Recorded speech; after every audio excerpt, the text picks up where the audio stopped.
Hello dear students, I welcome you all again on my channel, and today we are talking about body talks and whom to consult from your book page number 42 and page number 43. So let's start body talk. Here are some questions about our wonderful body.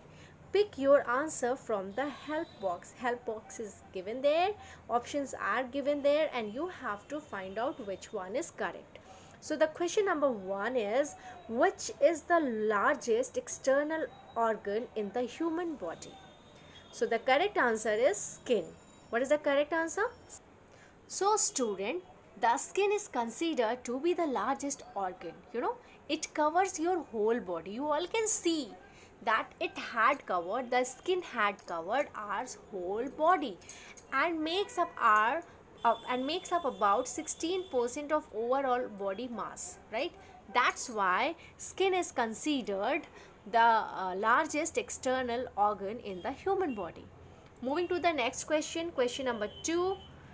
What is the name of the thick bone cage that protects our brain? So students, just tell me, what do we call that thick bone cage? That is known as skull. What do we call them?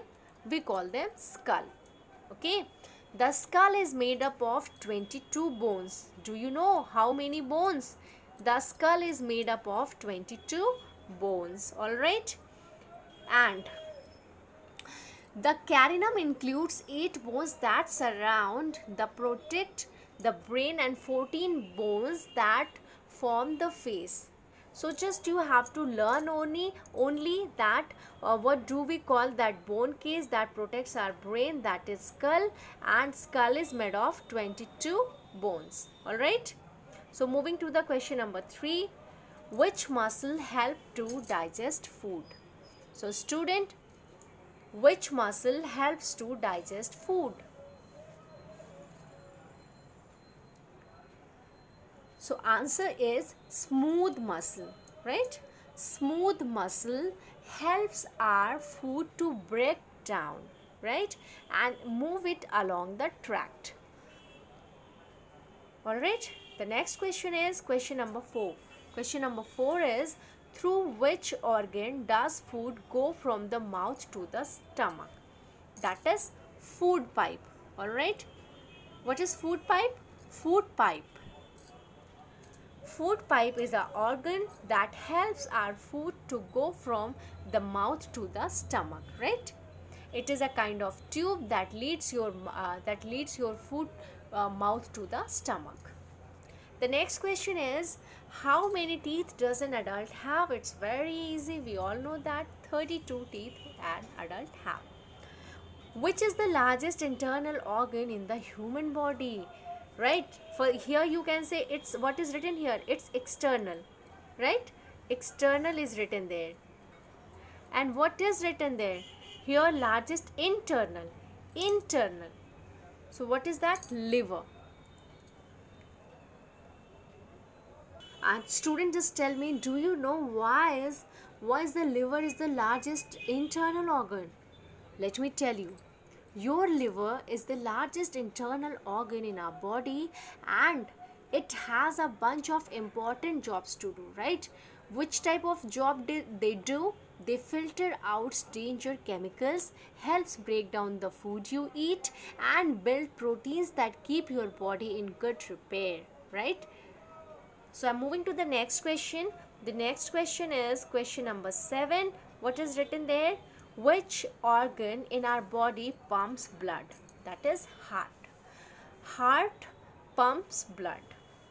Which part of our body has the maximum number of bones? That is hand. So student, I think it's clear to all of you that hand has the maximum number of bones. Alright. And do you know here what is written there? Saliva present in the mouth help us to digest the food we eat. The next one is, eye muscles are the busiest muscles in our body. Do you know? You all can see that eyes helps you to see. Even the online classes you are watching with whom? You are watching with your eyes, right? And do you know they move more than 1 lakh times a day. So student, this chapter is over. I'm moving to the next one, whom to consult. Okay. For example, if you are facing any kind of problem, you are suffering with any disease, then whom should you go? In this chapter, we will study that. So the first question is, if you have a severe pain in your leg, suppose you are having severe pain in your leg and your mother thinks that you have broken one of your bones while you were playing football, then whom should you go? Do you know where should we go? And tell me, whom do we go whenever we are having any kind of severe pain in our leg? We should visit to orthopedic surgeon.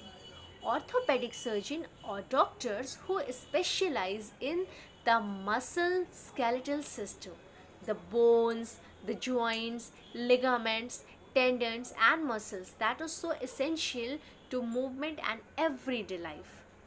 Question number 2 is, if you find it difficult to read what the teacher writes on the board, suppose I am taking virtual class and you are not able to read what has written on the screen which is ma'am showing, then you are facing problem in your eyes, then you just tell me whom should you go? Where should you go to where should you go for the treatment of your eyes, right? Because you are not able to see what had written. So we should go to ophthalmologist. Whom do we call ophthalmologist? Ophthalmologist is a kind of specialist doctor. They will identify which kind of problem you are facing in your eyes. If you are having any kind of eye disorder, if you are facing any kind of irregularities in your eyes, they will help you to find out. They will diagnose what are you facing and they will treat you accordingly. For example, if you have lost your vision, they will provide you lenses also, they will give you specs also, and by this they will help you. Understand? Question number 3 is, you have crooked teeth, which doctor will you consult? So you should go to orthodontist. Orthodontist is a kind of a doctor who specialize teeth, especially teeth. They are able to identify which kind of teeth problem you are facing. For example, if you are having any kind of disorders there, if you are facing irregular teeth, your one teeth is so long and so they help you in this kind of disease. The next one is, your father has red muscles on his skin, red rashes. Your father has red rashes on his skin. Where should you go? Right? You should meet to a dermatologist. Dermatologist will help you which kind of skin diseases you are facing. Okay? They will diagnose and they will treat accordingly. All right? So the next question number 5 is, your grandfather often complain of extreme tiredness and discomfort in his chest, right? Your grandfather is suppose your grandfather is facing the problem of tiredness, right? Whenever he is doing a small work, he is just feeling he is very tired and he is not able to do anything, and he is also complaining that he is not feeling good in his chest. Then whom should you go? You should go to a cardiologist. All right? So thanks for watching, student. Just revise and learn.